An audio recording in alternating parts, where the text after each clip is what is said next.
My best friend supported my abortion and even went with me to the clinic, but the next morning my pill was gone, and when I confronted her, she completely lost it and posted my business online while calling me a baby killer.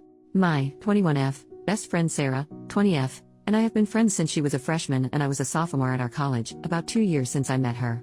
We were assigned to be roommates and got along great and decided to room together for the next year, my junior year. We never had any problems before this and were inseparable. We are even in the same sorority and have the same major, nursing.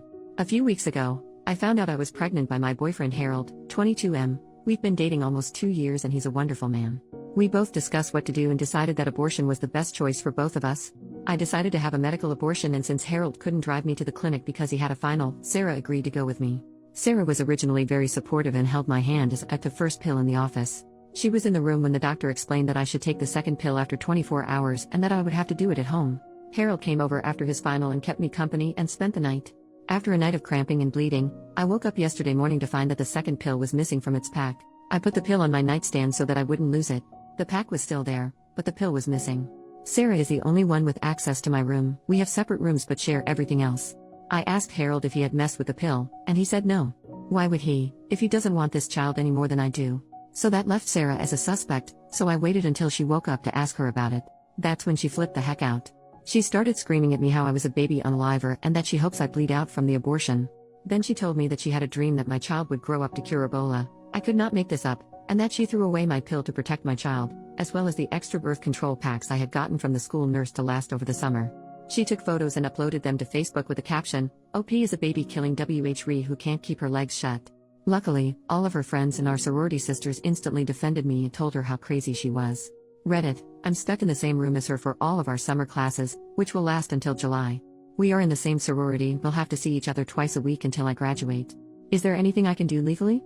Is what she posted online illegal? She is a nursing major in clinicals? I'm so freaking confused. Edit, I've already gotten another pill. Second edit, sorority just texted me. The last meeting of the year will be concerning Sarah's violation of the sorority code of conduct. Apparently this is not the first time this has happened. Majority vote decides on whether she's kicked out or not.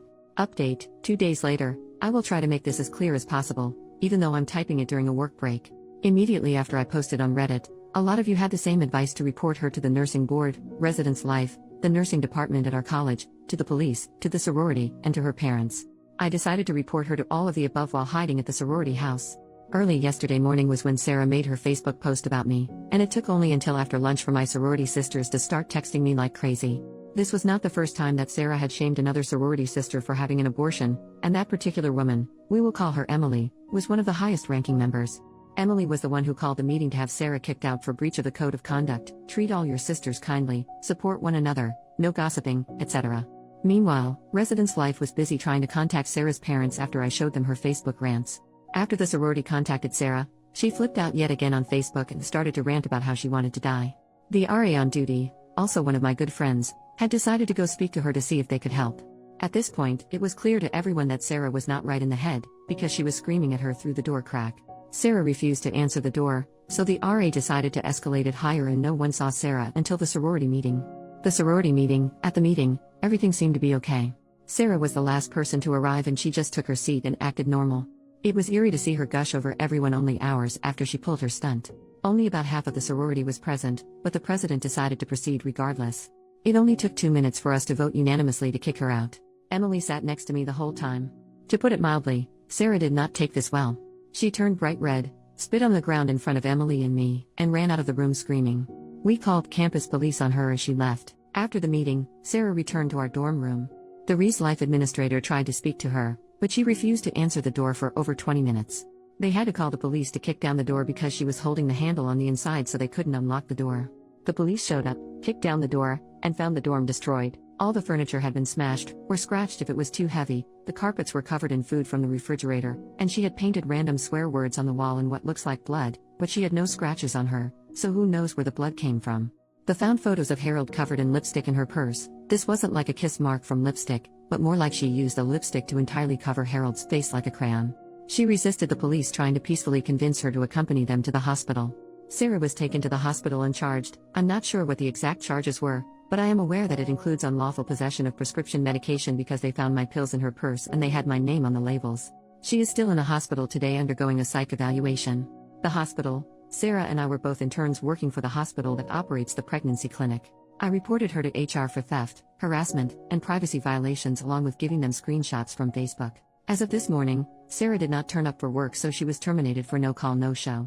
HR had me in their office for an hour this morning asking if I would like to press for a HIPAA investigation. It turns out that some of her Facebook rants had information that could only be obtained through patient records.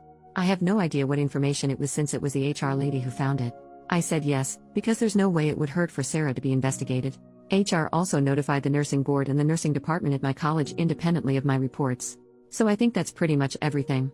Sarah has been arrested and charged, kicked from the sorority, fired from her job, kicked out of the dorms, and numerous reports were made to the proper authorities. I still care for Sarah with all of my heart, because I realize that she is severely mentally ill. I will always blame her for what she did to me, but I know that it wasn't the best friend that I knew for all those years. It was a different person who did that to me. I am feeling physically fine after all of this. Harold and I are talking about getting an apartment off campus together. If that doesn't work out, I will stay in the sorority house. Sarah's parents have promised to pay me back for the abortion costs, $400, because they know I didn't do anything wrong. I'm grateful that I have their support. Edit. A lot of you think that I was too extreme, but there was nothing I could have done to make her get help. I miss my best friend more than any of you critics could ever realize. Don't judge me for doing what was best for everyone involved, including myself. Her right to sympathy ended when she deliberately chose to steal from me, slander my name, destroy my laptop and possessions, and when she refused help from everyone who tried to help.